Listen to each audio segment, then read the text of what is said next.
Good evening all of you. రాబోయే కాలానికి కాబోయే తెలంగాణ ఆంధ్రప్రదేశ్ రాష్ట్ర ప్రభుత్వ ఉపాధ్యాయ మిత్రులకి శుభ సాయంత్రం మిత్రమా. సో వాయిస్ క్లియర్గా ఉంటే ఒక చిన్న మెసేజ్ పెట్టే ప్రయత్నం చేయండి. Voice is clear sir? Yes. లైవ్లోకి వచ్చే మిత్రులు చిన్న లైవ్లీ లైక్ చేస్తూ మన వీడియోని లైక్ చేస్తూ మీకు తెలిసిన మిత్రులకి తెలిసిన ఫ్రెండ్స్ షేర్ చేయండి మిత్రమా. అదే మాదిరిగా లైవ్ అయిపోయిన తర్వాత వీడియో చూస్తున్న మిత్రులు కూడా మన యొక్క వెంకట్ సార్ ఆన్లైన్ క్లాసెస్ ద్వారా మీకు సోషల్ సంబంధించినటువంటి హిస్టరీ, సివిక్స్, ఎకానమీ, జాగ్రఫీ పైన టెట్ డిఎస్సి దోహదపడేటట్టు తెలుగు రెండు రాష్ట్రాల అభ్యర్థులకు ఉపయుక్తమయ్యే విధంగా నాతో పాటు సహా అధ్యాపక బృందం ద్వారా మీకు ఎక్కువ మొత్తంలో ఎంసీక్యూస్ యొక్క విశ్లేషణతో పాటు కంటెంట్ కూడా అందించడం జరుగుతుంది మిత్రమా. ఇంకా ప్లే స్టోర్కి వెళ్ళి Venkat sir online class app download చేసుకోండి. యాప్లో ఉన్నటువంటి ఏపీ వారికి, తెలంగాణ వారికి ప్రత్యేకమైనటువంటి కంటెంట్ కోర్సు టెస్ట్ సిరీస్ పైన మనం ఏర్పాటు చేసిన ప్రైస్ కంటే 50% ఆఫర్ అనేది కొనసాగుతుంది. అది రేపటితో ముగుస్తుంది మిత్రమా. ఎంతవరకు పాజిబిలిటీ అంతవరకు రిసీవ్ చేసుకోండి. డిఎస్సి వరకు వ్యాలిడిటీ ఉంటుంది, 1 year వ్యాలిడిటీ ఉంటుంది. ఆ 1 year లోపల మన డిఎస్సి ఎగ్జామ్స్ అయిపోతాయి ఏపీలో, తెలంగాణలో. కాబట్టి సో 7,899 ఉన్న కోర్స్ని 599కి, అదే మాదిరిగా 899 ఉన్న కోర్స్ని 499కి అందించాం. 50% ఆఫర్తో కొనసాగుతుంది. అది రిసీవ్ చేసుకోండి. అత్యధిక సంఖ్యలో అభ్యర్థులను చేరువవ్వాలనే కాన్సెప్ట్ తోటి ఏర్పాటు చేయడం జరిగింది. రైట్ మిత్రమా. సో ఇక్కడ సోషల్ కంటెంట్ కోర్సులో history, civics, economy, geography intermediate వరకు ఉంటుంది. టెస్ట్ సిరీస్ లోపల అన్ని సబ్జెక్టుల పైన టెస్ట్ ఉంటుంది. అందులో సోషల్ కంటెంట్ టెస్ట్ కి వీడియో ఎక్స్ప్లెనేషన్ ఉంటుంది. త్వరలోనే మనకు తెలంగాణ రాష్ట్రానికి సంబంధించిన విఆర్ఓ, అదే మాదిరిగా ఎస్ఐ కానిస్టేబుల్ సంబంధించినటువంటి కంటెంట్ క్లాసెస్ ని కోర్స్ రూపంలో ఏర్పాటు చేయబోతున్నాం. వాటికి సంబంధించిన టెస్ట్ సిరీస్ ఏర్పాటు చేయబోతున్నాం. అదే మాదిరిగా ఏపీకి సంబంధించిన సో గ్రూప్ 2 మెయిన్స్ కి సంబంధించినటువంటి సో ఏవైతే పేపర్ 1, పేపర్ 2 ఉన్నాయో 4 సెగ్మెంట్లు ఆధారంగా చేసుకొని వాటిపైన కూడా టెస్ట్ సిరీస్ ని ఏర్పాటు చేయబోతున్నాం. మీకు తెలిసిన మిత్రులు ఉంటే తెలియపరిచే ప్రయత్నం చేయండి. సో ఒక కంప్లీట్ గా ఇప్పుడు తెలంగాణ రాష్ట్రంలో టెట్ ఎగ్జామ్ ఏదైతే ఉందో దాన్ని పరిగణలో తీసుకొని గతంలో నిర్వహించినటువంటి టెట్ పేపర్ ను, డిఎస్సి పేపర్ ను దృష్ట్యా సో మనకి ఒకసారి ప్రీవియస్ ప్రశ్నలు ఎలా వచ్చినవి చాలా మంది గాబరా పడతా ఉంటారు. ఈ రోజు సెకండ్ రోజున ఎగ్జామ్ ఉన్న వాళ్ళు కానీ, 5th రోజున ఎగ్జామ్ ఉన్న వాళ్ళు కానీ, అదే మాదిరిగా 12th రోజు ఎగ్జామ్ ఉన్న వాళ్ళు, మన యాప్ లో ఎగ్జామ్ రాస్తున్న వాళ్ళు కొంచెం స్కోర్ అనేది సో 90లు 100లు రావడం, తక్కువ స్కోర్ వస్తున్నాయి కాబట్టి కొంచెం క్లిష్టంగా ఉంది సార్, మాకు కాన్ఫిడెన్స్ లోపిస్తున్నారు. మన యాప్ లో ఉన్న ఎగ్జామ్స్ అనేవి కొంచెం క్లిష్టంగానే ఉంటాయి మిత్రమా. మన దగ్గర యాప్ లో ఎగ్జామ్స్ రాసినప్పుడు సో బిలో 90 కంటే కానీ 90 to 100 మధ్యలో ఉంటే మెయిన్ ఎగ్జామ్ లో ఎక్కువ మొత్తంలో వచ్చే అవకాశం ఉంటుంది. ఎందుకంటే సో మిమ్మల్ని షార్ప్నెస్ చేయడం కోసమే మన ఎక్కువ మొత్తంలో కంటెంట్ టెస్ట్లని, అదే మాదిరిగా అంటే ప్రామాణికంగా 150 మార్కులకి గ్రాండ్ టెస్ట్ అని కొంచెం ఎక్కువ మొత్తంలో మీకు ఉపయుక్తం అవుతూ కొంత మిమ్మల్ని ఇంకా రెడీ చేయడం కోసం ఏర్పాటు చేయబడతాయి. కాబట్టి మన కంటెంట్ కోర్స్ లోపల కానీ, టెస్ట్ సిరీస్ లోపల కానీ, టెస్ట్ సిరీస్ లోపల మీరు రాసిన గ్రాండ్ టెస్ట్ లో స్కోర్ తక్కువ వచ్చినంత మాత్రం ఇబ్బంది పడద్దు. మెయిన్ ఎగ్జామ్ లో తప్పకుండా వస్తాయి. ఆల్రెడీ గతంలో రాసిన వాళ్ళు విజయం సాధించారు. వాళ్ళ యొక్క అనుభవాలు, వాళ్ళ యొక్క విధి విధానాలని మన యూట్యూబ్ ద్వారా మీకు షార్ట్ వీడియోస్ కానీ యూట్యూబ్ లో కానీ ఒకసారి చూడండి. Right sir. ఇక్కడ రేపు టెట్ ఎగ్జామ్ సంబంధించి 2వ తారీఖు కానీ, 5వ తారీఖు, 12వ తారీఖు ఉన్న వాళ్ళు మన ఎగ్జామ్ మన యొక్క Venkat sir online class app లో సో టెట్ కి సంబంధించిన గ్రాండ్ టెస్ట్లు అందుబాటులో ఉన్నాయి మిత్రమా. అదే మాదిరిగా మొత్తం అన్ని సబ్జెక్టుల పైన సెగ్మెంట్ వైజ్ గా కూడా టెస్ట్లు అందుబాటులో ఉన్నవి. మీరు ఎంత పాసిబిలిటీ అంతవరకు టెస్ట్ ఇచ్చే ప్రయత్నం చేయండి. రిమైనింగ్ ఈ టెస్ట్ సిరీసే మనకు డిఎస్సి వరకు ప్రామాణికంగా ఉంటుంది. అదే మాదిరి కంటెంట్ కోర్సు కూడా ప్రామాణికంగా డిఎస్సి వరకు ఉంటుంది. 2 కోర్సులు ఆఫర్లో ఉన్నాయి, తీసుకోండి. ఆల్మోస్ట్ ఏపీ, తెలంగాణ రాష్ట్ర మిత్రులు. Right sir. ఈ వీడియో ద్వారా గతంలో అడిగిన ప్రశ్న దృష్ట్యా కొంత గాబరా పడుతున్న మిత్రులకి ఉపశమనం కలిగించడం కోసం ఇంతకంటే ఎక్కువ మొత్తంలో ఈజీ ప్రశ్నలు వచ్చాయి. మన యాప్ లో ఏర్పాటు చేసిన వాటితో పోల్చుకుంటే కొంత మిక్స్డ్ గా ప్రశ్నలు ఉంటాయి, ఈ తరహాలో ప్రశ్నలు ఉంటాయనే విషయాన్ని పరిగణలో తీసుకుంటూ మీకు ప్రీవియస్ గతంలో అడిగిన ప్రశ్నలు ఒకసారి సుపరిచితం చేస్తూ టెస్ట్ యువర్ సెల్ఫ్ అంటే మీరు లైవ్ టెస్ట్ రాసినట్టయితే ఎంతవరకు రైట్ ఆన్సర్ గుర్తిస్తున్న విషయాన్ని తెలియపరచడం కోసం ఈ వీడియో ఏర్పాటు చేసిన మిత్రమా గమనించే ప్రయత్నం చేయండి. ఓకేనా. ప్రశ్నలు నావి, సమాధానాలు మీవి. సో పూర్తిగా 360 degrees కవర్ చేస్తూ విశ్లేషించే ప్రయత్నం చేద్దాం. రైట్. లైవ్కి వచ్చే మిత్రులు ఒక చిన్న లైక్ చేస్తూ కంప్లీట్ గా మన వీడియోని మీకు తెలిసిన మిత్రులకి, తెలిసిన ఫ్రెండ్స్ కి షేర్ చేసే ప్రయత్నం చేయండి. Right. Yes ma'am. So clear sir. So ఈ రోజు టెస్ట్ సిరీస్ లోపల గ్రాండ్ టెస్ట్ 6 అప్లోడ్ చేసాం మిత్రమా. మరోసారి గ్రాండ్ టెస్ట్ ని మరో విడత మళ్ళీ అప్లోడ్ చేస్తాం. 7th గ్రాండ్ టెస్ట్ కూడా తెలంగాణ వాళ్ళకి, ఏపీ వారికి ఇంటర్మీడియట్ షెడ్యూల్ ప్రకారంగా టెస్టులు నిర్వహించబడుతున్నవి. ఏపీ మిత్రులు కానీ, తెలంగాణ మిత్రులు కానీ సోషల్ కి కంటెంట్ కోర్స్ టెస్ట్ సిరీస్ విషయంలో Venkat sir online class app ని ప్లే స్టోర్ నుంచి డౌన్లోడ్ చేసుకోండి. సమాచారం కోసం యాప్ లో ఉన్నటువంటి కోర్సు మీద మెసేజ్ పెట్టిన పర్లేదు, లేదా 9652812027 నెంబర్కి కాల్ చేసినా పర్లేదు. రైట్ మిత్రమా. వన్స్ ఒకసారి గమనించండి మిత్రమా. ఎస్ క్లియర్ కదా. Right sir. Yes Lakshmi ma'am, no problem ma'am, అదేం లేదు. వన్స్ కొంచెం వర్క్ ఎఫెక్ట్ ఎక్కువ పడుతుంది. So day and night work, దాంతోపాటు టెస్ట్లు అవి ఇవన్నీ నిర్వహించడం కొంచెం ఎక్కువ మొత్తంలో అవుతుంది, అంతమించి ఏం లేదు. రైట్ మిత్రమా. ఎస్ ఒకసారి గమనించండి మిత్రమా. తెలంగాణ రాష్ట్రానికి సంబంధించి కంటెంట్ కోర్సులో history, civics, economy, geography intermediate వరకు ఉంటుంది మిత్రమా. ఇంటర్మీడియట్ టెక్స్ట్ బుక్స్ అందుబాటులో కాబట్టి ఇంటర్మీడియట్ వరకు మనకు బోధనా విధానం ఉంటుంది. ఇంటర్మీడియట్ వరకు 599 రూపాయలకి కంటెంట్ కోర్స్ అందించడం తెలంగాణ, ఏపీలో ఏకైక ఆన్లైన్ వ్యవస్థ మన వెంకట్ సార్ ఆన్లైన్ క్లాస్ వ్యవస్థనే. టెట్ ప్లస్ డిఎస్సి రెండింటి కలిపి టెస్ట్ సిరీస్ ఏర్పాటు చేసాం. ఇందులో ఇప్పుడు గ్రాండ్ టెస్ట్ ఉన్నవి, కొన్ని ఫ్రీ గ్రాండ్ టెస్ట్ ఉన్నాయి మిత్రమా. ప్లే స్టోర్ కి ల్యాబ్ డౌన్లోడ్ చేసుకుని అటెంప్ట్ చేయండి. ఏపీ వారికి ఇంటర్మీడియట్ పైన టెస్ట్ నడుస్తున్నాయి మిత్రమా. ఇప్పటికే కొంతవరకు టెస్ట్లు అప్లోడ్ చేసాం. తిరిగి మరికొన్ని టెస్ట్లు కూడా ఎక్కువ మొత్తం షెడ్యూల్ ప్రకారంగా అప్లోడ్ చేస్తూ పోతా ఉంటాం. Right sir. Geography schedule inter నడుస్తుంది. ఇంటర్ అయిపోగానే మళ్ళీ ఇంటర్లో జాగ్రఫీ అయిపోగానే హిస్టరీ, సివిక్స్, ఎకానమీ వరుసగా వస్తుంది. ఆంధ్రప్రదేశ్ రాష్ట్రానికి సంబంధించిన కంటెంట్ కోర్స్ లో కూడా history, civics, economy, geography intermediate వరకు కంప్లీట్ ఉంటుంది మిత్రమా. ఇది ఉపయుక్తం చేసుకోండి. Right sir. రిమైనింగ్ ప్రశ్నల్లోకి వెళ్లే ముందు ప్రీవియస్ ప్రశ్నల యొక్క సరళి పరిగణలో తీసుకొని ఆన్సర్ గుర్తించే ప్రయత్నం చేయండి. రైట్ మిత్రమా. 6, 7, 8 తరగతులకు సంబంధించి పటాలను తయారు చేయడం, అర్థం చేసుకోవడం, విశ్లేషించడం. Right sir. పటాల తయారీ, అర్థం చేసుకోవడం, విశ్లేషించడం అనే పాఠ్యాంశాలు 6వ తరగతి, 7వ తరగతి, 8వ తరగతిలో ఉంది. ఈ 3 తరగతులకు సంబంధించినటువంటి ప్రాథమిక సమాచారం దృష్ట్యా మీరు మాక్సిమం వీలైనంత వరకు ఒకసారి రఫ్ గా చూసే ప్రయత్నం చేయండి సార్. అక్కడ పటాలకు సంబంధించిన వాటిలో దిక్కులు, అదే మాదిరిగా స్కేలు, ప్రకటన స్కేలు, చిహ్నాలు, పటాల యొక్క రకాలలో భౌతిక పటాలు, మన యొక్క రాజకీయ పటాలు, చారిత్రక పటాలు, అదే మాదిరిగా కాంటూర్ లైన్స్. సో సమోన్నత రేఖలు లేదా కాంటూర్ లైన్స్ అని పేర్కొంటాం, లేదా ఐసో లైన్స్ అని పేర్కొంటాం. సో అదే తరహాలోనే పటాలకు సంబంధించి చారిత్రక నేపథ్యం కలిగి ఉన్న ప్రధాన సమాచారం. సో 1776 నుంచి మనకు జియోలాజికల్ సర్వే ఆఫ్ ఇండియా వారి ద్వారా ఏర్పాటు చేసిన పటాలు గతంలో సుమారు 4000 సంవత్సరాలకు పూర్వము, 2600 సంవత్సరాలకు పూర్వము, 1154 సంవత్సరంలో గ్రీకులు ఎకాటియస్ ప్రవేశపెట్టే పటాలు. వీళ్ళకి సంబంధించిన సమాచారం అంతా కూడా ఒకసారి రఫ్ గా చూడండి. మాక్సిమం వీలైనంత వరకు 2 ప్రశ్నలు వచ్చే అవకాశం ఉంటుంది టెట్ పర్పస్ లో. Right sir. Remaining TET DSC విషయంలో ఏపీ మిత్రులు, తెలంగాణ మిత్రులు ఈ పాఠ్యం తప్పకుండా చూసే ప్రయత్నం చేద్దామా. వన్స్ ఇస్ క్లియర్ గా సార్. రైట్. సో ఒకసారి గమనించండి సార్. సో వివిధ కాలాలలోని పటాలకు సంబంధించి క్రింది అంశాలను పరిగణించండి అన్నాడు. వివిధ కాలాలలోని పటాలకు సంబంధించి క్రింది అంశాలను పరిగణించండి అన్నాడు. సో ప్రీవియస్ కాలంలో అడిగిన ప్రశ్నను పరిగణలో తీసుకుంటే ఈ ప్రశ్న అడగడం జరిగింది మిత్రమా. ఒకసారి మన వీడియోని ఇంకా తెలిసిన మిత్రులకు షేర్ చేయండి, ఒక చిన్న లైక్ చేయండి. Right sir. Yes one sir. So ఇక్కడ సుమేరియన్లు మట్టి పలకలపై పటాలను తయారు చేశాడు అన్నాడు. Right sir. సో సుమేరియన్లు మట్టి పలకలపై మట్టి పలకలపై పటాలు తయారు చేశారు. సుమేరియన్లు అనగానే ప్రస్తుతం ఇరాక్ ప్రాంతానికి చెందిన వాళ్ళుగా పేర్కొనొచ్చు. ప్రస్తుతం ఇరాక్ ప్రాంతానికి చెందిన వాళ్ళుగా పేర్కొంటాం. వీళ్ళు తయారు చేసిన పటాలు ఏవైతున్నాయో ఇవి సుమారు 4000 సంవత్సరాలకి పూర్వమే విస్తరించున్నాయి అన్నాడు. 4000 సంవత్సరాలకి పూర్వం విస్తరించినవి సుమేరియన్ల మట్టి పలకలపై తయారు చేసిన పటాలను పేర్కొన్నాం. ఇప్పటి వరకు ఉన్న అందుబాటులో ఉన్న అతి పురాతనమైన పటాలలో ఇవే అత్యంత పురాతనమైనవి. సో ఇప్పుడు మానవునికి అందుబాటులో ఉన్న పటాలలో అత్యంత పురాతనమైనవి సుమేరియన్లు తయారు చేశారు. సో ఇప్పుడు ఉన్నటువంటి ఇరాక్ ప్రాంతాన్ని సుమేరియన్ ఏరియాగా పేర్కొన్నాం. వీళ్ళు 4000 సంవత్సరాలకు పూర్వమే మట్టి పలకలపైన పటాలను తయారు చేశారు. ప్రపంచ పటాలు కాదు, కేవలం పటాలను తయారు చేయడం జరిగింది. రైట్ మిత్రమా. రిమైనింగ్ ఇచ్చిన వాటి పరిగణించుకుంటే మరి సుమేరియన్లు ఎందుకు పటాలు తయారు చేశారు సార్ అంటే, సుమేరియన్లు దేవాలయాలకు సంబంధించినటువంటి భూకమతాల దృష్ట్యా దేవాలయాల యొక్క గణింపు లెక్కలను ఆధారంగా చేసుకొని వీళ్ళు ఏర్పాటు చేయడం జరిగింది. దేవాలయాల యొక్క ఆధీనంలో ఉన్నటువంటి భూముల యొక్క వివరాలని ఇందులో పూర్తిగా పటాల రూపంలో ఏర్పాటు చేశారు. రిమైనింగ్ బాబిలోనియన్లు తయారు చేసిన పటాలు. సో ప్రస్తుతం ఉన్న ఇరాక్ ప్రాంతాన్ని బాబిలోనియన్ ప్రాంతం అని కూడా పేర్కొంటాం. బాబిలోనియన్లు ప్రపంచ పటంలో త్రికోణాకారంలో 9 దీవులు ఉన్నాయని పేర్కొన్నారు.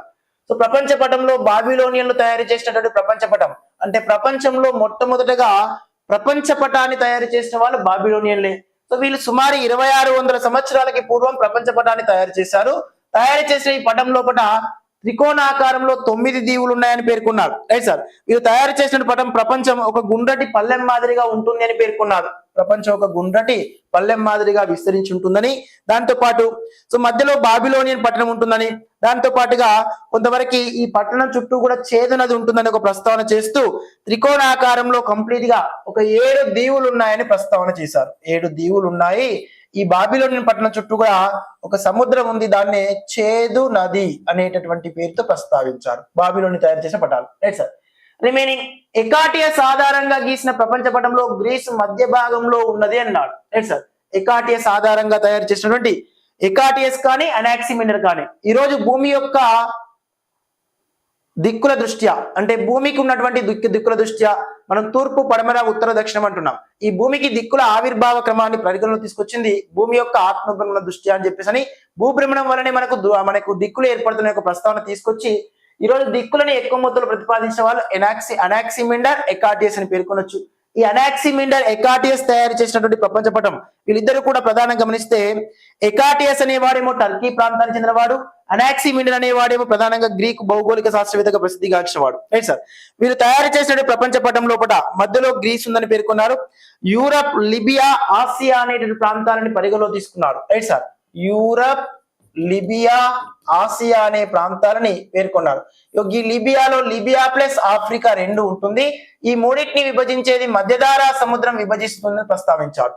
యూరప్, ఆసియా, లిబియాలని మూడు ఖండాలుగా ప్రకటిస్తూ ఈ మూడు ఖండాల మధ్యలో మధ్యధరా సముద్రం ఉందని ప్రస్తావన తీసుకురావడం జరిగింది. రైట్ సార్, వీరు తయారు చేసిన ప్రపంచ పటం లోపల ముఖ్యంగా మూడు ఖండాలని పరిగణలోకి తీసుకున్నారు. ఈ ఖండాల మధ్యలో మధ్యధరా సముద్రం ఉందని ప్రస్తావన చేయడం జరిగింది.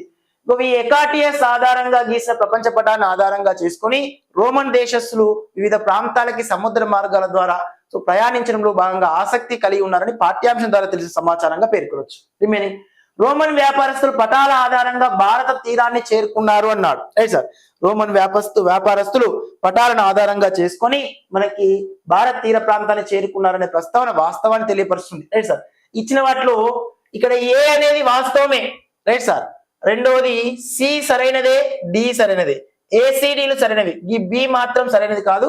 త్రికోణాకారంలో 9 దీవులు అన్నాడు, ఇక్కడ 7 దీవులు మాత్రమే ఉంటాయి. రైట్ సార్, ఇది మాత్రం గమనించే ప్రయత్నం చేయాలి బాబిలోనియన్లు తయారు చేసినటువంటి ప్రపంచ పటం లోపల. రైట్ మిత్రమా, ఎస్, ఇచ్చిన వాటిని ఆధారంగా చేసుకుని ఏసీడి అనేది సరైన ఆన్సర్ గా పేర్కొనొచ్చు. ఇక్కడ ఏసీడి నిమిత్తం third option is question right answer గా పేర్కొంటాం. ఎస్ మిత్రమా, right. Good evening all of you once. Next question ఒకసారి గమనించి గివ్ ద ఆన్సర్ ప్లీజ్ మిత్రమా. ఖండాంతర్గత శీతోష్ణ స్థితి అంటే ఏమిటి అన్నాడు. ప్రీవియస్ ప్రశ్న మిత్రమా, ఇప్పుడు మనం డిస్కస్ చేసేది మొత్తం ప్రీవియస్ ప్రశ్నలే. అంటే అక్కడ అడుగుతున్న నేపథ్యం అనేది ఏ ఏరియాస్ నుంచి వస్తున్న విషయం ఒకసారి మీకు అవగాహన కలిగి ఉండడం కోసం 5, 12 తేదీల వాళ్ళు తొందరగా కొంచెం అలర్ట్ అవ్వడం కోసం 2వ తారీఖు వాళ్ళు పర్టికులర్ ఇంతే కదా ఉన్నది అని అవగాహన నిమిత్తం. రైట్ సార్, ఇది ఏపీ తెలంగాణ రెండు రాష్ట్రాల నిమిత్తం కూడా ఉపయుక్తమైతే మిత్రమా. సిమిలర్ గా ఉన్న టాపిక్స్ తీసుకున్నాం మనం. రిమైనింగ్ ఖండాంతర్గత శీతోష్ణి అంటే ఏమిటి అన్నాడు. ఖండాంతర్గత శీతోష్ణి అని పేర్కొన్నాం. రైట్ సార్, ఇక్కడ గమనించాలి మిత్రమా, కనిష్ట గరిష్ట ఉష్ణోగ్రతల మధ్య వ్యత్యాసం అనేది తక్కువగా ఉంటే, కనిష్ట గరిష్ట ఉష్ణోగ్రతల మధ్య వ్యత్యాసం తక్కువగా ఉంటే దాన్ని సముద్ర సామీప్య శీతోష్ణి అని పేర్కొంటాం. భారతదేశానికి తీర ప్రాంతం 7,516 కిలోమీటర్ల పొడవు విస్తరించుండి 9 రాష్ట్రాలు 4 కేంద్రపాలిత ప్రాంతాలు కలిగి ఉండడం వల్ల భారతదేశం సముద్ర తీర ప్రాంతాన్ని కలిగి ఉండడం వల్ల తీర ప్రాంతానికి దగ్గరగా ఉన్న భూభాగాలు సాధారణంగా భూమి ఉపరితలంపై సూర్యకిరణాల యొక్క ప్రభావంతో భూభాగం అనేది తొందరగా వేడెక్కుతుంది, తొందరగా చల్లబడుతుంది. జలభాగాలు ఆలస్యంగా వేడెక్కుతాయి, ఆలస్యంగా చల్లబడతాయి. ఇలా జల స్థల పవనాలు వీచే విధానాన్ని బట్టి, జల స్థల పవనాలు వీచే విధానం బట్టి భూభాగం ఎక్కువగా వేడెక్కినప్పుడు భూభాగంపై అల్పపీడనం ఉండి, జలభాగాలు ఆలస్యంగా వేడెక్కినప్పుడు జలభాగాలపై అధిక పీడనం ఉండి, సో డే టైంలో జలభాగాల నుంచి గాలులన్నీ కూడా భూభాగం వైపు వస్తుంది. అప్పుడు తీర ప్రాంతం దగ్గరగా ఉన్న భూభాగం కొంచెం చల్లటి గాలులు వీస్తవి, హాయిగా అనిపిస్తుంది. రైట్ సార్, రిమైనింగ్ రాత్రి సమయానికి వచ్చేటప్పటికి జలభాగాలు ఆలస్యంగా చల్లబడుతున్నాయి అంటే కొంచెం వేడి ఎక్కువగా ఉంటుంది, అప్పుడు తక్కువ పీడనం ఉంటుంది జలభాగాలపై. భూభాగం తొందరగా చల్లబడ్డది అంటే తక్కువ ఉష్ణోగ్రత మధ్య ఎక్కువ పీడనం, పీడనానికి ఉష్ణోగ్రత మధ్య విలోమానుపాత సంబంధం ఉంటుంది. కొంచెం క్లారిటీగా వినాలి మిత్రమా, ఉష్ణోగ్రతకి పీడనానికి మధ్య విలోమానుపాత సంబంధం ఉంటుంది.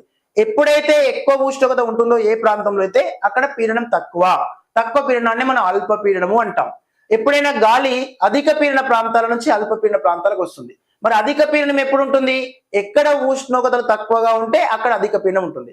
సో జల స్థల పవనాల దృష్ట్యా మన యొక్క భారతదేశ భూభాగాన్ని కనుక పరిగణలో తీసుకున్నట్లయితే తీర ప్రాంతానికి ప్రధానంగా గమనించండి మిత్రమా ఫ్రెండ్స్, చుట్టూ కూడా మనకు జలభాగాలు విస్తరించున్నాయి. రైట్ సార్, డే టైం లోపల ఈ జలభాగాలన్నీ కూడా ఆలస్యంగా వేడెక్కుతున్నాయి, కానీ భూభాగం తొందరగా వేడెక్కింది అంటే ఎక్కువ ఉష్ణోగ్రత నమోదైంది. జలభాగంతో పోల్చినప్పుడు భూభాగం ఎక్కువ ఉష్ణోగ్రత నమోదైంది కాబట్టి భూభాగం పైన అల్ప పీడనం ఉంటుంది అనమాట. భూభాగంపై అల్పపీడనం ఉంటుంది. అప్పుడు ఈ జలభాగాల నుంచి గాలులన్నీ కూడా భూభాగం వైపు వీస్తాయి. రైట్ సార్, కాబట్టి సమీపంలో ఉన్న ప్రాంతాలు ఏవైతున్నాయో ఈ తీరానికి సమీపంలో ఉన్న ప్రాంతాలు, ఎగ్జాంపుల్ చెన్నై కానీ, విశాఖపట్నం కానీ, గోవా కానీ, ఇలాంటి ప్రాంతాలు ఏవైతున్నాయో ఇక్కడ ఈ డే టైం లోపల కానీ వేసవి కాలం దృష్ట్యా కానీ కొంత సముద్రానికి సమీపంలో ఉన్న ప్రాంతాలలో ఉష్ణోగ్రతలు అనేవి కొంతవరకు తక్కువగా ఉంటాయి, పగటి కాలంలో తక్కువ నమోదవుతుంది. రైట్ సార్, రిమైనింగ్ రాత్రి కాలానికి వచ్చేటప్పటికి భూభాగం తొందరగా చల్లబడుతుంది, జలభాగాలు ఆలస్యంగా చల్లబడుతున్నాయి.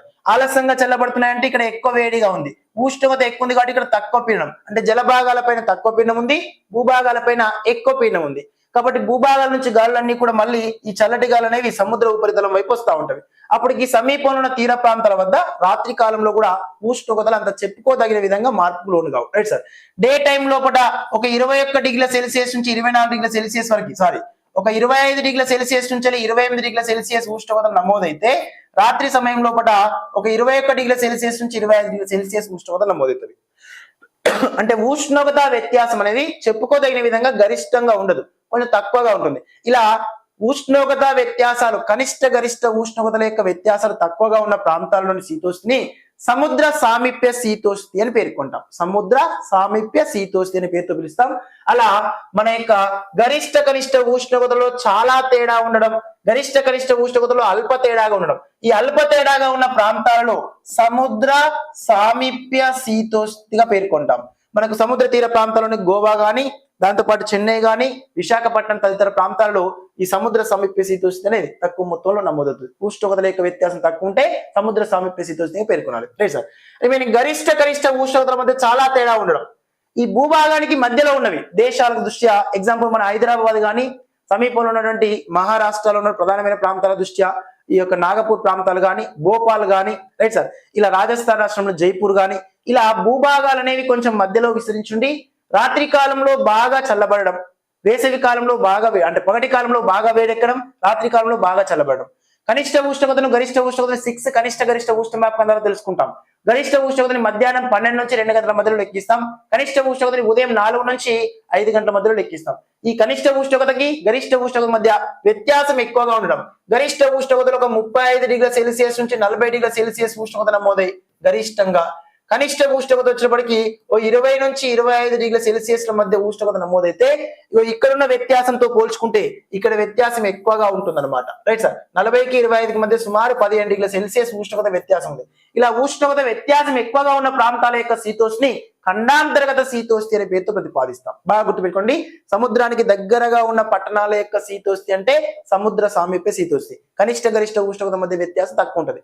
కనిష్ట గరిష్ట ఉష్ణోగ్రత మధ్య వ్యత్యాసం ఎప్పుడు ఎక్కువ ఉంటుంది అంటే మనకు మధ్య భూభాగాలు, అంటే మన యొక్క ఖండాంతర్గత భూభాగాల నిమిత్తం. Right sir. విశాలవంతమైన భూభాగాలని ఖండము అంటాం. ఆ విశాలవంతమైన భూభాగాల్లో ఉన్న కొన్ని పట్టణాలు ఏవైతే ఉన్నాయో ఆ పట్టణాల యొక్క శీతోష్ణి ఎప్పుడైనా కూడా ఖండాంతర్గత శీతోష్ణికి చెందుతుంది. Right sir. కాబట్టి ఇక్కడ ఫస్ట్ ఆప్షన్ రైట్ ఆన్సర్ గా పేర్కొనొచ్చు. గరిష్ట కనిష్ట ఉష్ణోగ్రతలో తేడా లేకపోవడము అన్నాడు. గరిష్ట కనిష్ట ఉష్ణోగ్రతలో తేడా లేకపోవడము అన్నాడు. సో తేడా లేకపోవడం అనేది కాన్సెప్ట్ ఓరియంటేషన్ మీద మాక్సిమం తేడా ఉంటుంది. Right sir. రిమైనింగ్ సాధారణంగా సంవత్సరం అంతా శీతోష్ణ ఒకే రకంగా ఉండడము అన్నాడు. శీతోష్ణ అనేవి ఒకే రకంగా ఉండే ప్రాంతాలు మాక్సిమం భూమధ్య రేఖకు సమీపంగా ఉంటాయి తప్ప వేరే ప్రాంతాల్లో ఉండవు. కాబట్టి ఇచ్చిన వాటిలో ఇక్కడ ఫస్ట్ ఆప్షన్ ఇది క్వశ్చన్ రైట్ ఆన్సర్ గా మనం ప్రకటించవచ్చు. ఎస్ మిత్రమా, hi, how are you sir? So live లో ఉన్న మిత్రులందరూ కూడా చిన్న విజ్ఞప్తి, Venkat sir online class app ని కొంచెం వీడియోలని మీకు తెలిసిన మిత్రులు షేర్ చేయండి. మీరు ఎంత సపోర్ట్ చేస్తే నేను అంత ఎక్కువ మొత్తంలో కంటెంట్ ఇచ్చే ప్రయత్నిస్తామా. ఇంకా Venkat sir online class app లో అయితే కంప్లీట్ టెస్ట్ విశ్లేషణ ఇదే తరహాలో ఉంటుంది.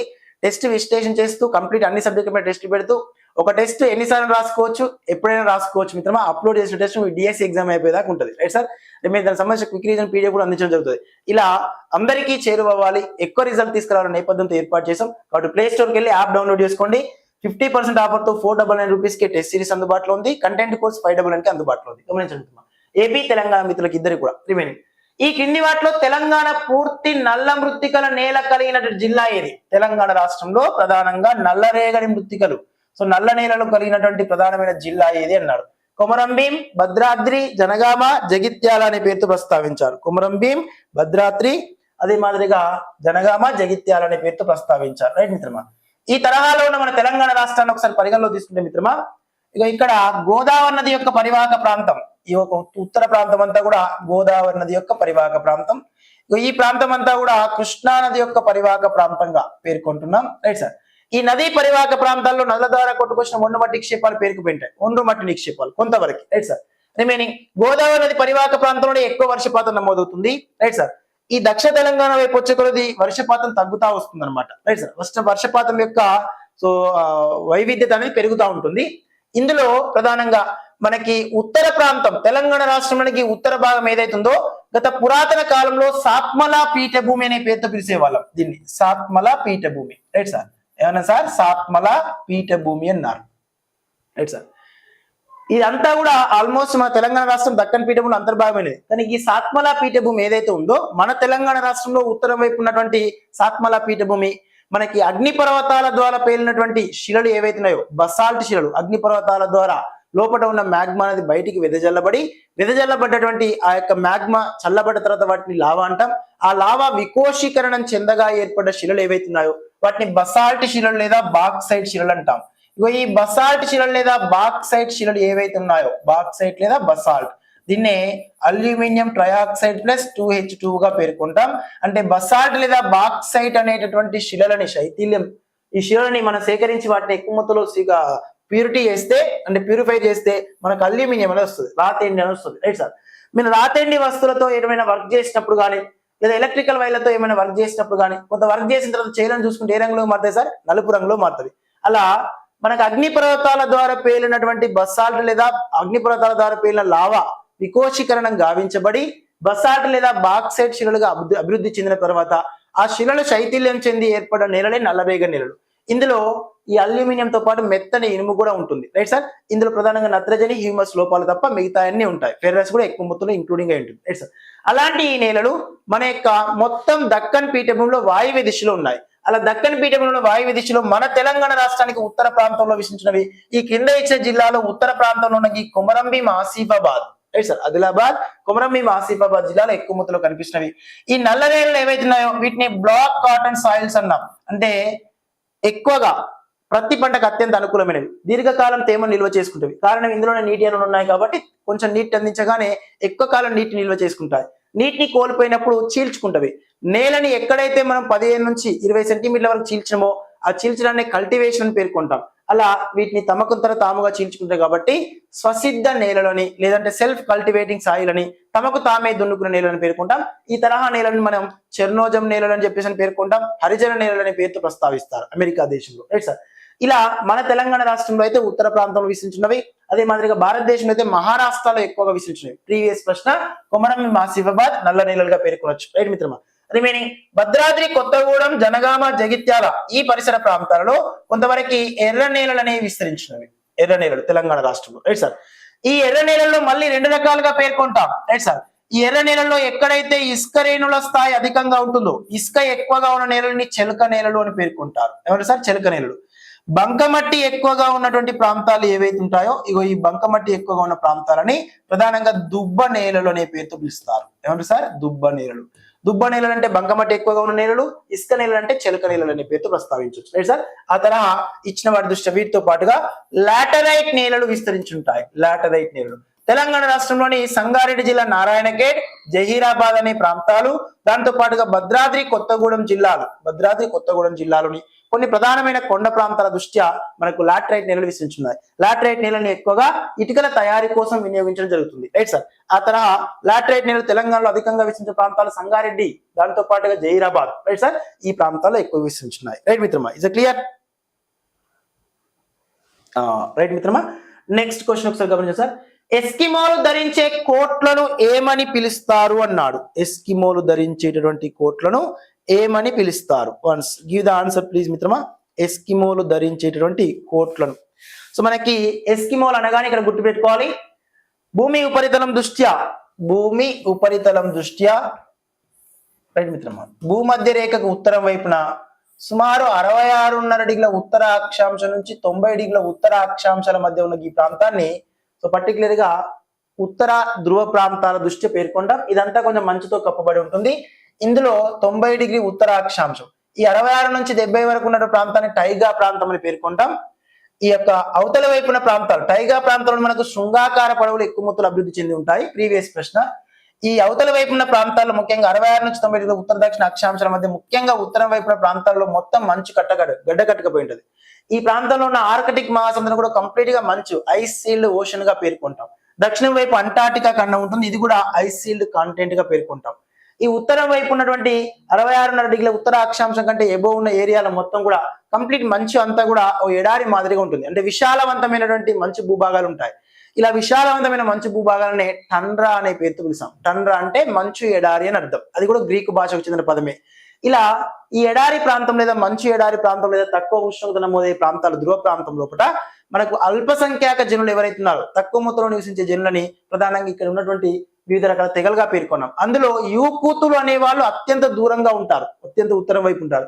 అందులో కొంత ఎక్కువ ప్రాధాన్యత కలిగి ఉండి పాఠ్యాంశ దృష్ట్యా 7వ తరగతి పాఠ్యాంశం లోపల పిల్లవానికి అర్థం కావడం కోసం భూమధ్య రేఖ ప్రాంతంలో ఏ తరహా జీవన విధానం ఉంటుంది, మానవుడు ఎలా ఉంటాడు, సమశీతోష్ణ ప్రాంతంలో ఎలా ఉంటాడు, ధ్రువ ప్రాంతాల్లో ఎలా ఉంటాడు, బాగా చల్లగా ఉన్న మానవుడు నివసించలేడు, బాగా వేడిగా ఉన్న మానవుడు నివసించలేడు, మరి బాగా చల్లగా ఉన్న ప్రాంతాల్లో మానవుని యొక్క జీవన విధానాలు ఎలా ఉన్నాయనే విషయం పిల్లవాడికి అర్థం చేసుకోవడం కోసం, అర్థం అవడం కోసం మనవాడు ఎస్కిమోలను తీసుకున్నాడు.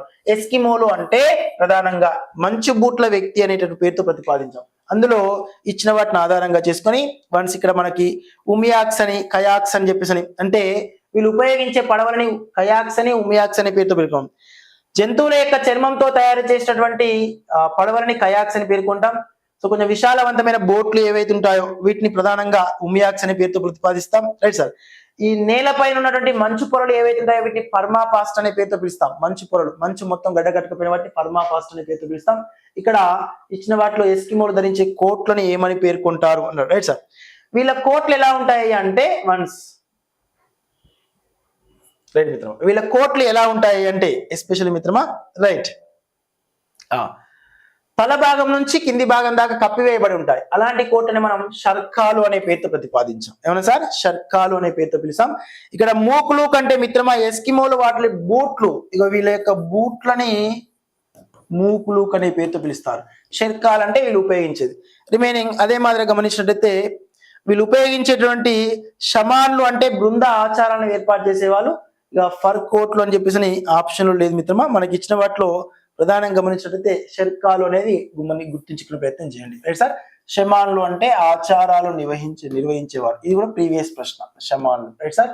రిమైనింగ్ మూకులు కంటే బూట్లు, షర్కాలు అంటే తలను ధరించి తలను కప్పివేసి ఉన్నటువంటి కోట్లుగా పేర్కొంటాం. Right sir. ఎస్, క్లియర్ కదా. Next question. ఇప్పుడు మీరు టెస్ట్ చేసుకోవడం కోసం ఈ టెస్ట్ లైవ్ టెస్ట్ అనేది. Right sir. కొంచెం మీరు ఆన్సర్ గుర్తించాలి కామెంట్ చేస్తూ. మీకు తెలిసిన మిత్రులు కూడా షేర్ చేసే ప్రయత్నం చేయండి సార్. ఎస్ ఎస్ మిత్రమా, క్లియరా? క్రింది అంశాలను వాటి సంబంధిత నీటి చక్ర దర్శలలో జతపరచమన్నాడు. జలచక్రం. ఇగో ఈ జలచక్రం నుంచి ప్రశ్నలు లేకుండా ప్రశ్నపత్రం ఉండదు సార్. జలచక్రం టెట్ లో ఉంటుంది, డిఎస్సి లో ఉంటుంది. గమనించే ప్రయత్నం. Right sir. ఎస్. సో వర్షము, నదులు అనే పాఠ్యాంశం దృష్ట్యా మనకు కనిపిస్తుంది. భూమి ఉపరితలం మీద ఉన్న నీరు ఆవిరి కావడము అన్నాడు. భూమి ఉపరితలం మీద ఉన్న నీరు ఆవిరి కావడము. Right sir. ఇచ్చిన వాటిని ఆధారంగా చేసుకుని give the answer. Answer fast. నీరు చిన్న నీటి బిందులుగా మేఘాలుగా మారడం, వాతావరణంలో నీరు భూమి ఉపరితలాన్ని చేరడం, భూమి లోపలికి నీరు ఇంకడము అన్నాడు. భూమి ఉపరితలం మీద ఉన్న నీరు ఆవిరి కావడం. నీరు 100 డిగ్రీ సెల్సియస్ ఉష్ణోగ్రత వద్ద ఆవిరైతే మిత్రమా. ప్రీవియస్ ఒక ప్రశ్న అడిగాడు. భూమి ఉపరితలం పైన కనిష్ట ఉష్ణోగ్రతకి గరిష్ట ఉష్ణోగ్రత మధ్య వ్యత్యాసం ఎంత అని. కనిష్ట ఉష్ణోగ్రత, గరిష్ట ఉష్ణోగ్రతల మధ్య వ్యత్యాసం ఎంత అని అడిగాడు. Right sir. మనకు గరిష్ట ఉష్ణోగ్రత 57.8 డిగ్రీల సెల్సియస్ ఉష్ణోగ్రత గరిష్ట ఉష్ణోగ్రత. కనిష్ట ఉష్ణోగ్రత వచ్చేటప్పటికి -273.16 డిగ్రీస్ అని చెప్పేసి పేర్కొనొచ్చు. Right sir. 273.16. Right sir. ఇచ్చిన వాటిని ఆధారంగా చేసుకుంటే రైట్ సార్ 273 - 57 రెండింటిని తీసేస్తే మనకి 273 గరిష్ట ఉష్ణోగ్రత కనిష్ట ఉష్ణోగ్రత మధ్య వ్యత్యాసం ఎంత అన్నాడు. ఇచ్చిన వాటి మధ్య వ్యత్యాసం ఒకసారి గమనిస్తే ఒకసారి చూడండి సార్. రైట్ మిత్రమా. 57.8 డిగ్రీల సెల్సియస్ ఉంది, ఇక్కడ మైనస్ ఇది ఉంది. Right sir. ఓవరాల్గా చూస్తే మనకి 13 వెళ్ళి 7 పోతే రైట్ సార్ మైనస్లో ఉంది కాబట్టి ఓవరాల్గా తీసుకుంటాం మిత్రమా.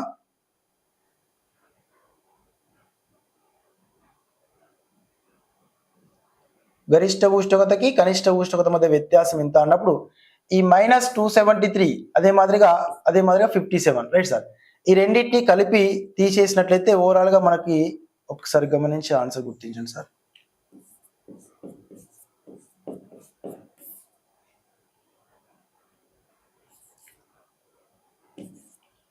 పదమూడులోకి వెళ్ళి 7 పోతే 6. రైట్ మిత్రమా. 6లోకి వెళ్ళి 5 పోతే 1, 216. Right sir. ఇచ్చిన వాటి దృష్ట్యా రైట్ మిత్రమా. ఇచ్చిన వాటిని ఆధారంగా తీసుకుని కనిష్ట గరిష్ట ఉష్ణోగ్రత మధ్య వ్యత్యాసాన్ని చూసే ప్రయత్నం చేయాలి. అక్కడ కనిష్ట ఉష్ణోగ్రత గరిష్ట ఉష్ణోగ్రత మధ్య వ్యత్యాసం, రెండింటి మధ్య వ్యత్యాసం ఎంత అని ఈచ్ ఈక్వల్ టు ద ఇంట్లో మైనస్ ఆల్మోస్ట్ రెండింటి మధ్య వ్యత్యాసం ఉంది కాబట్టి ప్లస్ తీసేసుకుంటే ఆయన అడిగే క్వశ్చన్ బట్టి డిపెండ్ అయ్యి కొన్ని సందర్భాల్లో తీసేయమని అడిగాడు, కొన్ని సందర్భాల్లో కలపమని అడిగాడు. అంటే కనిష్ట ఉష్ణోగ్రత మధ్య వ్యత్యాసం ఎంత అడిగాడు, అదే మాదిరిగా ప్రస్తావన ఎంత అని అడిగాడు, అంటే సంస్థాగతం ఎంత అని అడిగాడు. నేను ఇక్కడ ఇచ్చిన వాటి దృష్టి ఒక్కసారి జలచక్రం ప్రతిగమనం తీసుకొని వన్స్ మిత్రమా. నీటి యొక్క బాష్పీభవన స్థానం 100 డిగ్రీ సెల్సియస్ అన్నాం. నీరు భూమి ఉపరితలం మీద నీరు ఆవిరి కావడాన్ని ఏమన్నా సార్? సో బాష్పీభవన స్థానం అన్నాం కాబట్టి 5 అని పేర్కొనొచ్చు. Right sir. ఇప్పుడు నీరు చిన్న నీటి బిందులుగా మేఘాలుగా మారడం.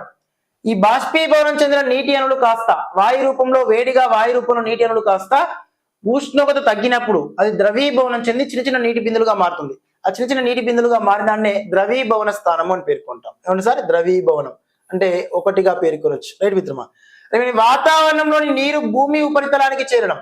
వాతావరణంలో నీరు కాస్త భూమి ఉపరితలానికి చేరడాన్ని అవపాత ప్రక్రియ అంటాం. వర్షపాత రూపంలో మేఘాలు చల్లబడి నీరు ప్రధానంగా ద్రవ రూపంలో గాని, వడగల రూపంలో గాని, హిమపాతాల రూపంలో గాని, తుషారాల రూపంలో గాని భూమిని చేరే ప్రక్రియనే ఇక్కడ మనం అవపాతం అని పేర్కొంటాం. భూమి లోపలికి నీరు ఇంకడాన్నే భూగర్భ జలాలుగా పేర్కొనొచ్చు. Right sir. రవాణా అంటే మనకు మేఘాలు ఒక ప్రాంతం నుంచి మరొక ప్రాంతానికి నీటిని తీసుకుపోయే ప్రక్రియనే రవాణా అని పేర్కొంటాం. ఇది ప్రీవియస్ డిఎస్సి 2024 లో అడిగిన ప్రశ్న. Right sir. మేఘాలను ఆధారంగా తీసుకుని జలచక్రంలో భాగంగా 6 దశలు ఉంటే 6 దశల్లో ఈ ప్రధానమైన దశలు 5 దశలు ఉంటాయి. అందులో ఒకటి రవాణా దశ గురించి అడగడం జరిగింది. రైట్ మిత్రమా. ఎస్. ఇచ్చిన వాటి దృష్ట్యా 5 1 2 3 5 1 2 3 ఎక్కడ ఉంది sir? 5 1 2 3. Right sir. The second option is question right answer గా ప్రకటించవచ్చు. కొన్ని ప్రశ్నలు ఎక్కువ మిత్రమా, ముందుకెళ్ళిపోయాం. భూమి యొక్క ఆకృతికి సంబంధించి క్రింది వాటిని పరిగణించండి అన్నాడు. భూమి యొక్క ఆకృతికి సంబంధించి క్రింది వాటిని పరిగణించండి. భూమి ఖచ్చితమైన గోళాకారంలో ఉంటుంది. భూమి ఉత్తర దక్షిణ ధృవాల వద్ద కొంత నొక్కుపోయి ఉంటుంది. గ్లోబులు భూమి ఆకారాన్ని ఖచ్చితంగా చూపిస్తాయి. భూమధ్య రేఖ వద్ద భూమి కొద్దిగా ఉబ్బినట్లుగా ఉంటుంది అన్నాడు. ఇచ్చిన వాటిని ఆధారంగా చేసుకుని ఆన్సర్ గుర్తించినట్లయితే మిత్రమా, క్రింది వాటిలో భూమి యొక్క ఆకృతికి సంబంధించి క్రింది వాటిని పరిగణించండి అన్నాడు. Right sir. భూమి ఖచ్చితమైనటువంటి గోళాకారంలో ఉంటుంది అన్నాడు. ఖచ్చితమైన గోళాకారంలో ఉండదు. Right sir. భూమి ఉత్తర దక్షిణ ధృవాల వద్ద కొద్దిగా నొక్కుపోయి ఉంటుంది. ఇది వాస్తవమే. గ్లోబులు భూమి ఆకారాన్ని ఖచ్చితంగా చూపిస్తాయి. గ్లోబులు గాని పటాలు గాని మనకి భూమి యొక్క ఆకారాన్ని ఖచ్చితంగా చూపించవు. Right sir. అదే మీరు భూమధ్య రేఖ వద్ద భూమి కొద్దిగా ఉబ్బినట్లుగా ఉంటుంది. రైట్ మిత్రమా. ఇక్కడ అదే మాదిరిగా బి మరియు డీలు రెండు కూడా సరైనవిగా పేర్కొనొచ్చు. కాబట్టి బీడీలు సరైనవి. రైట్ మిత్రమా. Yes. Second option is question right answer గా ప్రకటించవచ్చు. Right. Is clear sir. Next అదే తరహాలోనే స్టెప్పీలు అంటే ఏమిటి అన్నాడు. స్టెప్పీలు అంటే ఏమిటి అనే ప్రస్తావన తీసుకొచ్చాడు. మనకి 9వ తరగతి పాఠ్యాంశంలో కూడా జీవావరణం అనే పాఠ్యాంశం ఉంటుంది మిత్రమా. ఈ జీవావరణం అనే పాఠ్యాంశాన్ని పరిగణలో తీసుకుంటే ఇక్కడ ఇచ్చినటువంటి ప్రతిపాదన నిమిత్తం స్టెప్పీలు అంటే ఏమిటి అనే ప్రస్తావన తీసుకొచ్చాడు. Right sir. స్టెప్పీలు అంటే ఏమిటి? రైట్ మిత్రమా. Once give the answer please sir. మనకి సమశీతోష్ణ మండల గడ్డి భూములు ఏవైతే ఉన్నాయో ఆ సమశీతోష్ణ మండల గడ్డి భూములని స్టెప్పీలు అని పేర్కొంటాం. ఇవి అక్షాంశాల యొక్క ఖండాలకి లోపలి భాగాల విస్తరించుంటాయి. ముఖ్యంగా చెప్పాలంటే కొంతవరకు స్టెప్పీలు అనేవి కురుచగా గడ్డి కొంత పోషక పదార్థాలతో ఉంటుంది. ఎక్కువగా దున్నలు, దుప్పిలు, బర్రెలు, అడవి దున్నలు అనేవి ఎక్కువ మొత్తం కనిపిస్తాయి. యురేషియా ప్రాంతంలో ఉన్న సమశీతోష్ణ మండల గడ్డి భూములనే స్టెప్పీలు అనే పేరుతో పిలవచ్చు. ఇక శృంగాకార పడవులు అని పేర్కొన్నాం. శృంగాకార పడవులు అనేవి టైగా ప్రాంతపు శీతోష్ణి సంబంధించినవి. టైగా ప్రాంతపు శీతోష్ణి. ఈ టైగా ప్రాంతానికి సంబంధించిన శీతోష్ణి ఏదైతే ఉందో ఆ ప్రాంతంలో వచ్చిందో.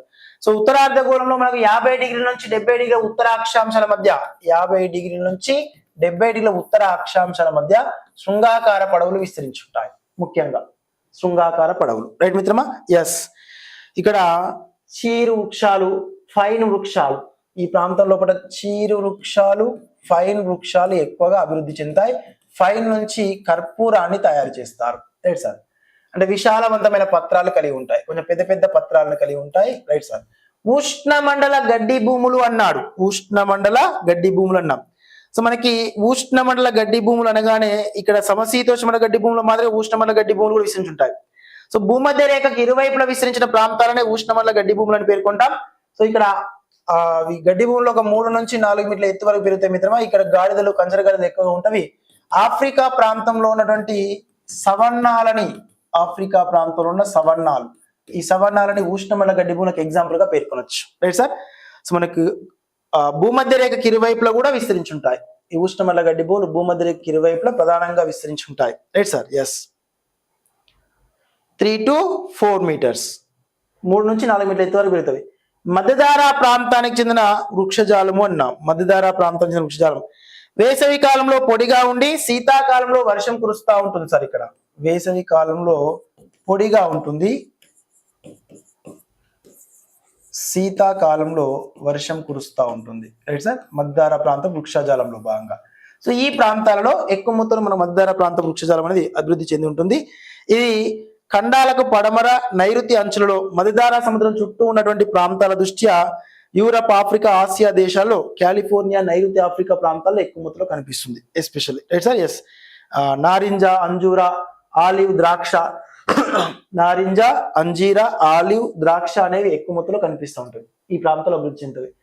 స్టెప్పీలు అంటే యురేషియా ప్రాంతం నుంచి సమశీతోష్ణ గడ్డి భూములని స్టెప్పీలుగా పేర్కొనొచ్చు. ఎస్ మిత్రమా, second one is question right answer ప్రకటించవచ్చు. సిట్రస్ జాతి అని అంటే ఐ మీన్ మిత్రమా రుచికి పుల్లగా ఉండేటివి అనమాట, right sir. Yes yes, citrus జాతి చెందిన వృక్షాలన్నీ కూడా ఎక్కువ మొత్తంలో మధ్యధరా ప్రాంతాలకు సంబంధించినటువంటి ఏరియాలో కనిపిస్తాయి అన్నట్టు. ఎక్కువ మొత్తంలో పెద్ద బెరడు ఉంటుంది, మైనం పూత ఆకులు ఉంటాయి, బాష్పోచ్చేకాన్ని ఎక్కువ మొత్తంలో తట్టుకుంటాయి అన్నమాట ఇవి. రైట్ మిత్రమా. నెక్స్ట్, క్రింది వాటిలో ఒకటి యూరప్ లోని ద్వీపం కాదు అన్నాడు, రైట్ సార్. క్రింది వాటిలో ఒకటి యూరప్ లోని ద్వీపం కాదు అని ఇచ్చాడు. క్రింది వాటిలో యూరప్ లోని ద్వీపం కానిది.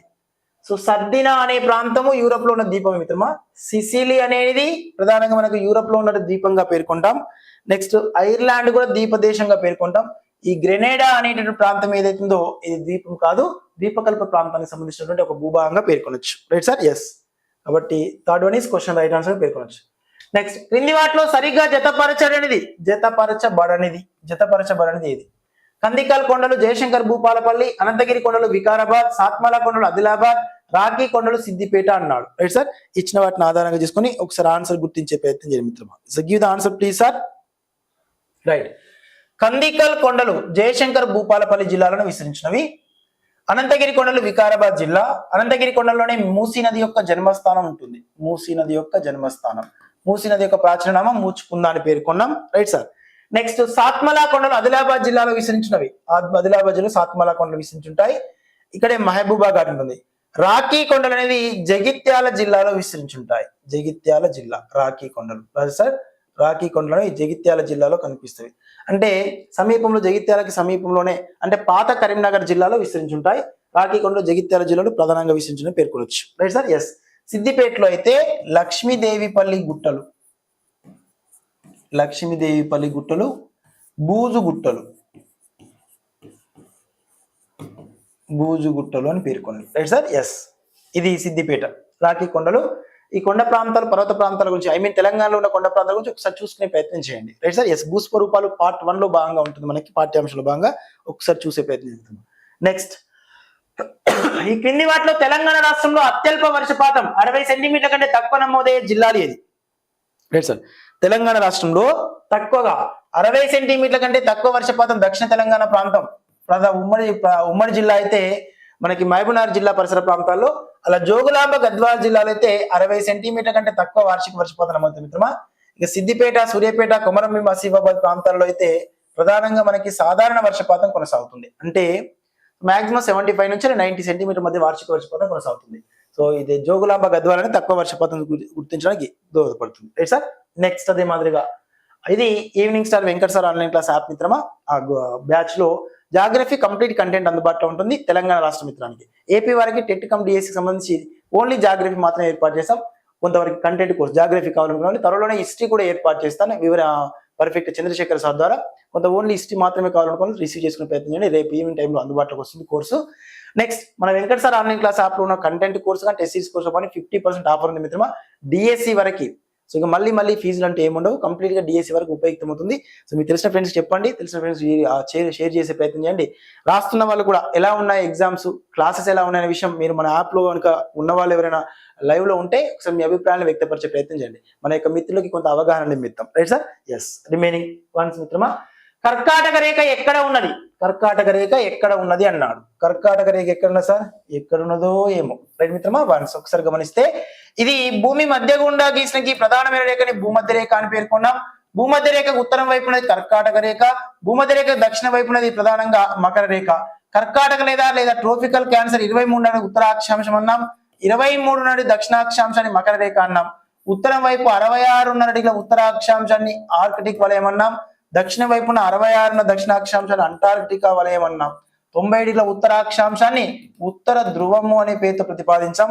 90 డిగ్రీల దక్షిణ అక్షాంశాన్ని దక్షిణ ధ్రువం అనే పేరుతో పిలుస్తాం. Right sir. ఇచ్చిన వాటిని ఆధారంగా చేసుకుని భూమధ్య రేఖ ఉత్తరం వైపు దక్షిణ వైపున ప్రాంతాల దృష్ట్యా వన్స్ ఒక్కసారి క్లారిటీ చూసుకుంటే ఎస్ మిత్రమా, ఆర్కిటిక్ వలయం సమీపంలో ఉంది అన్నాడు. ఇగో ఇది ఆర్కిటిక్ వలయం మిత్రమా.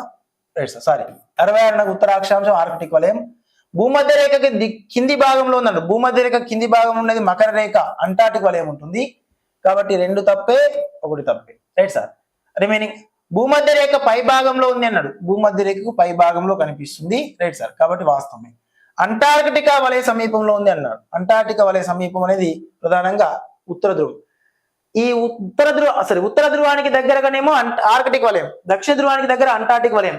భూమధ్య రేఖకు దగ్గరగా 2 కూడా కర్కట రేఖ మకర రేఖలు ఉంటవి. భూమధ్య రేఖ పై భాగంలో అయితే కర్కట రేఖ, భూమధ్య రేఖ దిగువ భాగంలో అయితే మకర రేఖ విస్తరించి ఈ అక్షాంశాలను ఒకసారి తెలుసుకునే ప్రయత్నించండి. వీటి ఆధారంగానే కొంతవరకు మనకి జీవావరణంలో పాఠ్యాంశాలు శీతోష్ణ మండలాల గురించి అవగాహన కలవాలి. Right sir. వీటిపైన అవగాహన ఉంటేనే సముద్ర ప్రవాహాల గురించి, అదే మాదిరిగా కొంత పవనాల గురించి, కొంతవరకు మన యొక్క శీతోష్ణ మండలాల గురించి అవగాహన వస్తుంది. వాటిపైన స్పెషల్ వీడియో చేసే ప్రయత్నం చేస్తాం. Right sir.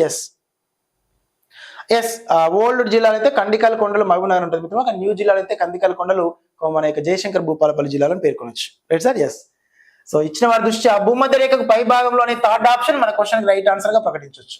Question right answer sir. Third option is question right answer గా పేర్కొన్నాం. Right sir. నెక్స్ట్ ఎస్ మిత్రమా, క్రింది అగ్నిపర్వతాలు అవి ఉన్న ప్రాంతాలతో జతపరచండి అన్నాడు. అగ్నిపర్వతాలు మీలాగా ప్రతిసారి పేలే స్వభావం కలిగిన వాటిని క్రియాశీలక అగ్నిపర్వతాలు అంటాం. అప్పుడప్పుడు పేలే స్వభావం కలిగిన వాటిని నిద్రావస్థలోని అగ్నిపర్వతాలు అంటాం నామాదిరిగా. ఇక తిరిగి పేలే స్వభావం లేని వాటిని విలుప్త అగ్నిపర్వతాలు అంటాం. ప్రీవియస్ కాలంలో మన భారతదేశంలో అగ్నిపర్వతాలు అడిగారు. భారతదేశంలో అగ్నిపర్వతాలు ఒకటి బారిన అగ్నిపర్వతం ఉంది, నార్కోండం అనే అగ్నిపర్వతం ఉన్నది. బారిన అగ్నిపర్వతం మనకి మధ్య అండమాన్లో ఉంటుంది మిత్రమా. రిమైనింగ్ నార్కోండం అనే అగ్నిపర్వతం ఉత్తర అండమాన్లో ఉంటుంది. ఈ 2 తెలుసుకునే ప్రయత్నం చేయండి. Right sir. ఇచ్చిన వారి దృష్ట్యా క్యోటోపాక్సీ, ఫ్యూజియామా, కిలిమాంజారో, మౌంట్ పీలి అనే పేరుతో ప్రతిపాదించాడు. Right sir. ఇచ్చిన వాటి దృష్టిలో పరిగణన తీసుకుంటే ఎస్ సార్. ఆప్షన్ ఒకసారి కనిపిస్తలేదు. Right sir. క్యోటోపాక్సీ అనేది ఈక్వెడార్ లో ఉంటుంది. రైట్ మిత్రమా. ఫ్యూజియామా అనేది జపాన్ లో ఉంటుంది. కిలిమాంజారో అనేది విలుప్త రకానికి అగ్నిపర్వతం, టాంజానియా ఆఫ్రికా ఖండం. మౌంట్ పీలి అనేది వెస్ట్ ఇండీస్ క్రియాశీలక అగ్నిపర్వతం. Right sir. ఇచ్చిన వాటి దృష్ట్యా 4, 3, 2, 1 4, 3, 2, 1 అనే ఫస్ట్ ఆప్షన్. ఈ ఆప్షన్ 4, 3, 2 అనేది క్వశ్చన్ రైట్ ఆన్సర్ గా పేర్కొనొచ్చు. Third option. Right sir. Next question, భారతదేశంలో జనపనార పరిశ్రమకు సంబంధించి క్రింది వాటిని పరిగణించండి అన్నాడు. భారతదేశంలో జనపనార పరిశ్రమకు సంబంధించి క్రింది వాటిని పరిగణించండి. జనపనార పరిశ్రమకు సంబంధించి క్రింది వాటిని పరిగణించండి అన్నాడు. Right sir.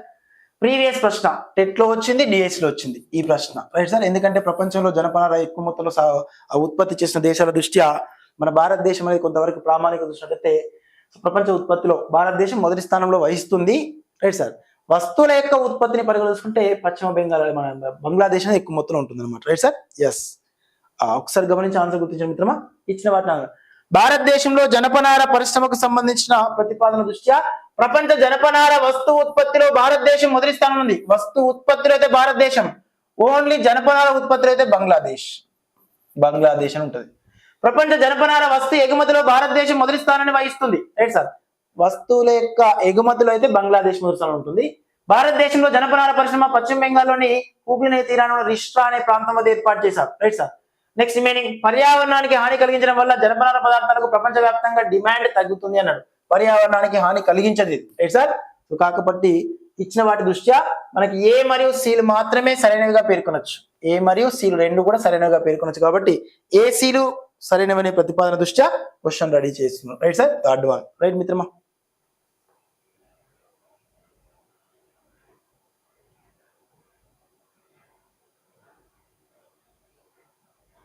Right sir. Any more doubt sir? Right మిత్రమా. Next give the answer please. క్రింది వాటిలో సిమెంట్ పరిశ్రమకు ముడి సరుకు కానిది ఏది అన్నాడు. అల్యూమినియం, జిప్సం, సిలికా, రబ్బర్ అన్నాడు. Right sir. అల్యూమినియం అనగానే మనకు గుర్తొచ్చేది బసాల్ట్ శిలలు. Right sir. Remaining gypsum, silica ఇవన్నీ కూడా మనకు సిమెంట్ పరిశ్రమకు అత్యంత ప్రసిద్ధిగాంచినవి. రైట్ మిత్రమా. ఈ రబ్బర్ అనేది ప్రధానంగా చూసినట్లయితే ఒక తోట పంటగా పేర్కొనొచ్చు. రైట్ మిత్రమా. కాబట్టి 4th option is question right అన్నారు. అంటే టెట్ లో ఇలాంటి ప్రశ్నలు ఉంటాయి కొంత అక్కడక్కడ. రైట్ మిత్రమా, లెవెల్ 1 అవగాహన పూరితమైన ప్రశ్నలు ఉంటాయి, లెవెల్ 2 ప్రశ్నలు కూడా ఉంటాయి. ఇవి గమనించే ప్రయత్నం చేయండి. నెక్స్ట్ రిమైనింగ్ అంతర్వేది అంటే ఏమిటి అన్నాడు. రెండు డెల్టాల మధ్య ప్రాంతం, రెండు నదుల మధ్య ప్రాంతం, వేదాలను అవపోసపోసినటువంటి వాడు, ఆత్మకు పరమాత్మకు మధ్య గల సంబంధాన్ని ఎరిగిన వాడు అన్నాడు. Right sir.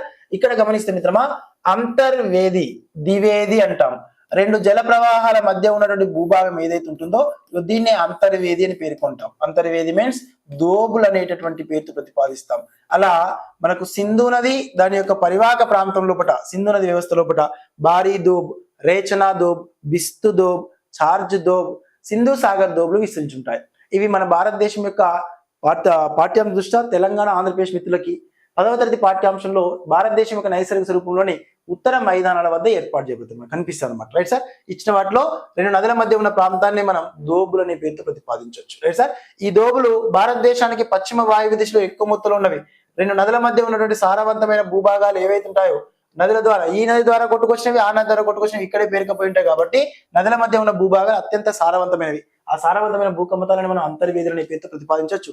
భారతదేశంలో సింధు నాగరికత పశ్చిమ వైపున ఎందుకు ఫేమ్ అయింది అంటే, ఎందుకు ఫామ్ అయింది సార్? సింధు నది పరివాహక ప్రాంతంలోనే ఎక్కువ మొత్తంలో సారవంతమైన నేలలు ఉండి ఇప్పటి కూడా పంజాబ్, హర్యానా ప్రాంతాలు అత్యధిక మొత్తంలో ఆహార ధాన్యాగారాలకు ప్రసిద్ధిగాంచిన పేర్కొనడానికి కారణం ఏంటంటే, ఇక్కడ ఎక్కువగా నదుల ద్వారా కొత్తగా నూతన కొన్నుమట్టి నిక్షిపాలు వస్తాయి. నూతనంగా కొట్టుకొచ్చిన ఒండుమట్టి నేలనే మనం ప్రధానంగా కాదర నేలలు అనే పేరుతో పిలుస్తాం. Right sir. ఇది మనకు ఉన్నటువంటి ప్రధాన ప్రశ్నల మిత్రమా. రిమైనింగ్ ప్రశ్నలకు సంబంధించిన సమాచారాన్ని రిమైనింగ్ మన యొక్క విధి నిర్వహణ నిమిత్తం వీల్ ప్రకారంగా మరోసారి డిస్కస్ చేసే ప్రయత్నం చేద్దాం. Right sir. ఎస్, ఈ తరహాలో ప్రశ్నలు అనేవి ఉంటాయి, ఒకసారి గమనించే ప్రయత్నం చేయండి.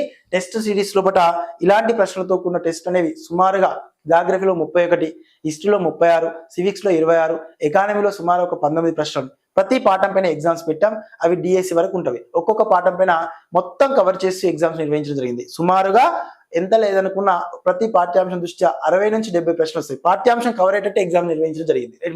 వాటికి social content test 10th class వరకు వీడియో ఎక్స్ప్లెనేషన్ ఉంటుంది, అది డిఎస్సిని పరిగణలో తీసుకుని ఏర్పాటు చేయడం జరుగుతుంది.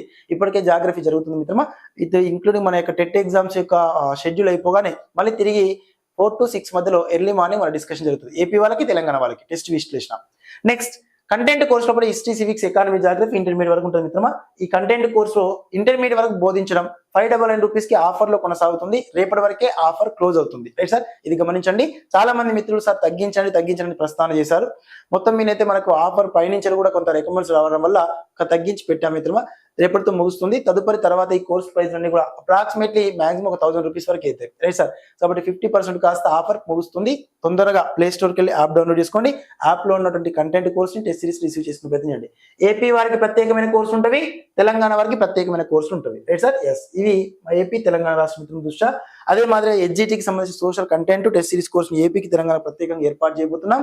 నెక్స్ట్ మనకు విఆర్ఓ, ఎస్ఐ, కానిస్టేబుల్ సంబంధించినటువంటి కోర్సు కూడా త్వరలోనే టెస్ట్ సిరీస్ ని కోర్సుని ఏర్పాటు చేయబోతున్నాం. త్వరలోనే మన group 2 mains, AP group 2 mains వాళ్ళకి సంబంధించిన టెస్ట్ సిరీస్ కూడా ఏర్పాటు చేయబోతున్నాం.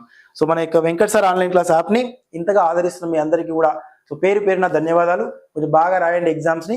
రేపు మన యొక్క కంటెంట్ కోర్సు లోపల ఈ రోజు ఎట్లయితే ర్యాపిడ్ రివిజన్ చేసామో, మరుసటి ర్యాపిడ్ రివిజన్ మార్నింగ్ సెషన్ లో ర్యాపిడ్ రివిజన్ ఏర్పాటు చేసుకుని కొంత ఎగ్జామ్ లో టెట్ ఎగ్జామ్ లో ఎలాంటి ప్రతిపాదనలు ప్లే చేసుకోవాలి, ఎక్కువ సమయం అంటే తక్కువ సమయంలో ఎక్కువ స్కోర్ తీసుకురావాలంటే ఎలాంటి వెలుకోలు పాటించాలనే విషయాన్ని మనం డిస్కస్ చేసే ప్రయత్నం చేద్దాం. Right sir. Yes, thank you మిత్రమా. Thank you so much. కొంచెం ప్లే స్టోర్కి వెళ్ళి యాప్ డౌన్లోడ్ చేసుకోండి. మీకు తెలిసిన ఫ్రెండ్స్కి తెలిసిన మిత్రం మన వీడియో లింక్ షేర్ చేయండి. సో కింద మీ అభిప్రాయాన్ని వ్యక్తపరచండి, క్లాస్ ఎలా అనిపిస్తుంది వేరే అభిప్రాయాన్ని వ్యక్తపరచండి. Right sir. కొంచెం ప్లే స్టోర్కి వెళ్ళి యాప్ డౌన్లోడ్ చేసుకోండి. యాప్ లో ఫ్రీ గ్రాండ్ టెస్ట్ కూడా ఏర్పాటు చేసాం. సోషల్ వాళ్ళకి, తెలంగాణ వాళ్ళకి, ఏపీ వాళ్ళకి అందుబాటులో ఉన్న మిత్రమా ఉపయోగం చేసుకోండి. Right sir. ఎస్, కానీ 5వ తారీఖు ఉన్న వాళ్ళు మాత్రం ఎగ్జామ్స్ రాయండి సార్. 12th వాళ్ళు కూడా మన దగ్గరనే కాదు, బయట ఎక్కడైనా రాష్ట్ర పర్లేదు కానీ ఎగ్జామ్స్ రాయండి. ఈ టైం ఎగ్జామ్స్ 12th సెకండ్ రోజు ఉన్న వాళ్ళు కూడా ఎగ్జామ్స్ రాయండి. మీరు ఎగ్జామ్స్ రాస్తేనే మన దగ్గర ఎంత కంటెంట్ ఉన్న విషయం తెలిసిపోతుంది అనమాట. Right sir. Yes, thank you sir. Thank you so much. ధన్యవాదాలు మిత్రమా.